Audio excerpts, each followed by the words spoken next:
आखिर क्या कारण रहा होगा कि लगभग 600 फीट की ऊंचाई पर एक सुनसान पहाड़ी के ऊपर इस रहस्यमय मंदिर का निर्माण किया गया। प्रयागराज से 200 किलोमीटर दूर यह है मध्य प्रदेश के सतना जिले में स्थित मैहर।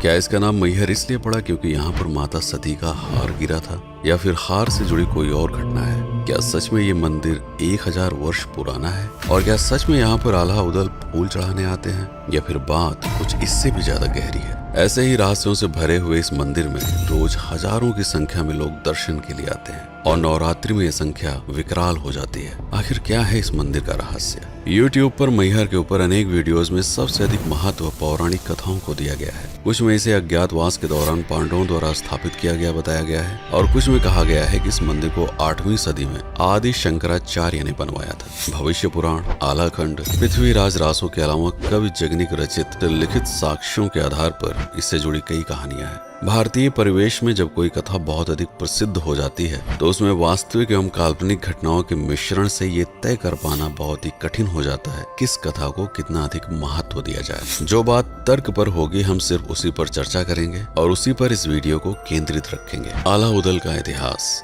लगभग 800 साल पहले यानी 12वीं सदी में महोबा के आखिरी चंदेल राजा थे, राजा परमर्दिदेव उर्फ परमाल, जिनकी पत्नी थी रानी मल्हाना। एक दिन जंगल से लौटते हुए त्रिकोट पहाड़ी के निकट राजा परमाल ने 2 पहलवानों का मल्ल युद्ध देखा। उनके युद्ध कौशल से प्रभावित होकर वह उन्हें अपने साथ महोबा ले आए। उनके नाम थे जसराज और बच्छराज। जसराज को जासर के नाम से भी पुकारा जाता था। ये लोग वनाफर जाति से थे। कुछ इन्हें अहिर मानते हैं तो कुछ क्षत्रिय। राजा के कहने पर जासर महोबा तो आ गया था, लेकिन जंगलों में अपनी पत्नी देवकी उर्फ देवला और 2 बेटे आल्हा और उदल को छोड़कर। लेकिन जाने से पहले राजा परमाल ने उसकी पत्नी देवला को अपने गले का हार और स्वर्ण मुद्राएं भेंट स्वरूप दिया था, ताकि आल्हा उदल का लालन पालन आसानी से हो सके। जसराज और बच्छराज ने महोबा को सुरक्षित रखने के लिए कई युद्ध लड़े। ऐसे ही जब माढ़ोगढ़ का राजा करिया राय ने महोबा पर आक्रमण किया तो दोनों योद्धा पूरी शक्ति से लड़े, लेकिन करिया राय ने उन्हें बंदी बना लिया और यातना देते हुए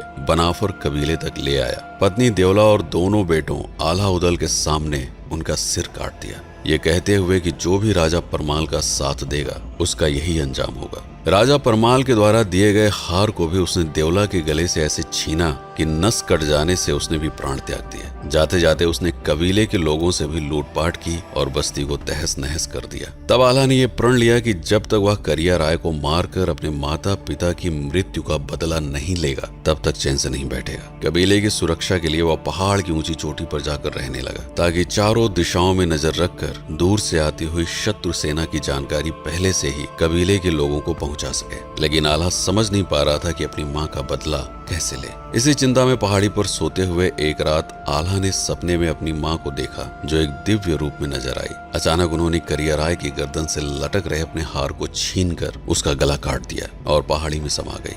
अपनी मां का जो स्वरूप आल्हा ने सपने में देखा, उसी स्वरूप को उस पहाड़ी पर स्थापित करके वह रोज उनकी पूजा करने लगा। आल्हा पर इस सपने का बहुत गहरा प्रभाव हुआ। सपने को वह मां का आदेश मानकर करिया राय से युद्ध करने के लिए अपनी गुप्त सेना बनाने लगा। कबीले के लोगों को मल्ल युद्ध का प्रशिक्षण देने के लिए उसने त्रिकूट की पहाड़ियों में एक गुप्त अखाड़ा बनाया। इधर राजा परमाल की सेना बिना किसी योग्य सेनापति के निरंकुश व कमजोर हो चुकी थी। राजा परमाल तक जब इस गुप्त अखाड़े की जानकारी पहुंची तो वह स्वयं आल्हा से मिलने पहुंचे और उन्हें अपने साथ महोबा ले आए। रानी मल्हाना ने दोनों को अपने बच्चों की तरह स्वीकार करके उनका लालन पालन किया। शीघ्र ही युद्ध का प्रशिक्षण पूर्ण करके आल्हा ने सेनापति के रूप में युद्ध भूमि में कदम रखा और करिया राय की गर्दन काटकर पहाड़ की चोटी पर स्थापित की गई अपनी मां की मूर्ति के चरणों में समर्पित कर दिया। तभी से उस मूर्ति को मां शारदा के नाम से पुकारा जाने लगा। शारदा यानी सरस्वती अर्थात विद्या, वाणी और आध्यात्म की देवी, जिससे आल्हा को प्रेरणा मिली करिया राय को मारने की। चूंकि आल्हा ने करिया राय को मारकर अपनी मां का हार वापस लेकर उस मूर्ति पर चढ़ाया था, तब से इस क्षेत्र को मैहर के नाम से जाना जाने लगा। कहते हैं अपने जीवन के आखिरी 12 साल आल्हा ने इसी मंदिर में समाधि और ध्यान करते हुए बिताया, अपनी मां के उस दिव्य स्वरूप को फिर से देखने के लिए। लेकिन आल्हा को वो दर्शन हुए या नहीं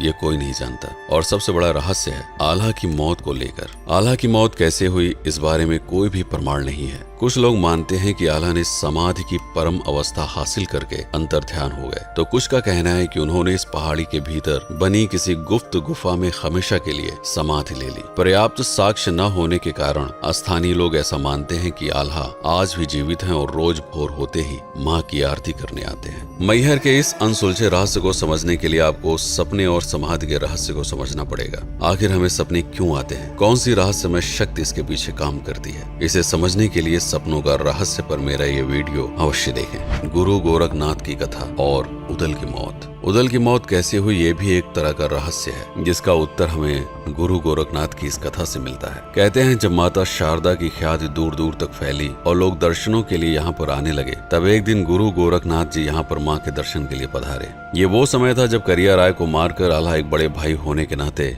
उदल की परवरिश करने में पूरी तरह से समर्पित हो चुके थे। उसे अपनी मृत्यु का भय नहीं था, लेकिन अपने छोटे भाई उदल को अपने प्राणों से भी अधिक प्यार करता था, इसलिए अब वह युद्ध से परहेज करने लगा था। तब गुरु गोरखनाथ ने इसी मंदिर में आल्हा को यह समझाया, तुम एक वीर योद्धा हो और तुम्हारा काम है अपने मातृभूमि के लिए जीना और मर जाना। आल्हा के दिल से मृत्यु का भय निकालने के लिए उन्होंने कहा, हर युद्ध में तुम्हारी जीत होगी, जिस पर जाने से पहले तुम दोनों इस मंदिर में भोर होते ही सबसे पहले माँ का आशीर्वाद लेकर निकलोगे। गुरु की आज्ञा को देववाणी मानकर आल्हा ने किसी भी युद्ध पर जाने से पहले अपने भाई उदल के साथ इस पहाड़ की कठिन चढ़ाई को चढ़कर माँ के दर्शन के लिए आते थे। अब ये एक संयोग था या गुरु का आशीर्वाद, उन्होंने कई लड़ाइयों में विजय प्राप्त की।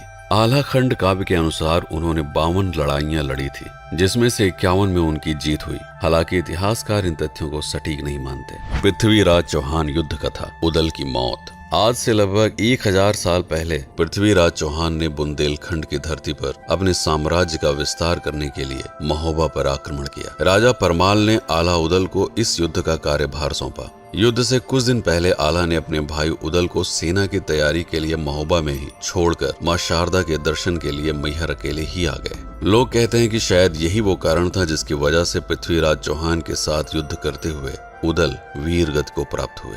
अपने भाई की मृत्यु का बदला लेने के लिए आल्हा ने अपनी पूरी शक्ति से पृथ्वीराज चौहान से युद्ध किया। अंतिम युद्ध से एक रात पहले गुरु गोरखनाथ आल्हा से मिलने उसके शिविर में आए। लोग कहते हैं यहीं पर गुरु गोरखनाथ ने आल्हा से ये वचन लिया था कि तुम पृथ्वीराज चौहान को युद्ध में भले ही हरा दो, लेकिन उन्हें क्षति नहीं पहुंचाओगे। गुरु के इन वचनों से आल्हा आहत हुए और उन्होंने अपने भाई की मृत्यु का बदला न ले पाने के विक्षोभ से न सिर्फ युद्ध बल्कि सभी सांसारिक माया मोह से विरक्त होकर त्रिकोट पर्वत पर स्थापित माँ शारदा के मंदिर में जीवन के आखिरी क्षणों तक एकाकी जीवन जीते रहे। राजा दुर्जन सिंह और गडेरिये की कथा। कहते हैं आल्हा उदल के चले जाने के बाद पिछले 800 सालों में एक ऐसा दौर भी आया जब कई सौ सालों तक मंदिर की महिमा धूमिल पड़ गई। समय के साथ ये पहाड़ और उस पर स्थापित की गई माँ शारदा की मूर्ति घने जंगलों की ओट में समा गई। आज से लगभग 200 साल पहले जब मैहर पर राजा दुर्जन सिंह उर्फ जुदेव का राज्य था, तो एक दिन एक ग्वाला उनसे मिलने के लिए आया। उसने बताया कि मंदिर की चोटी पर एक छोटी सी गुफा में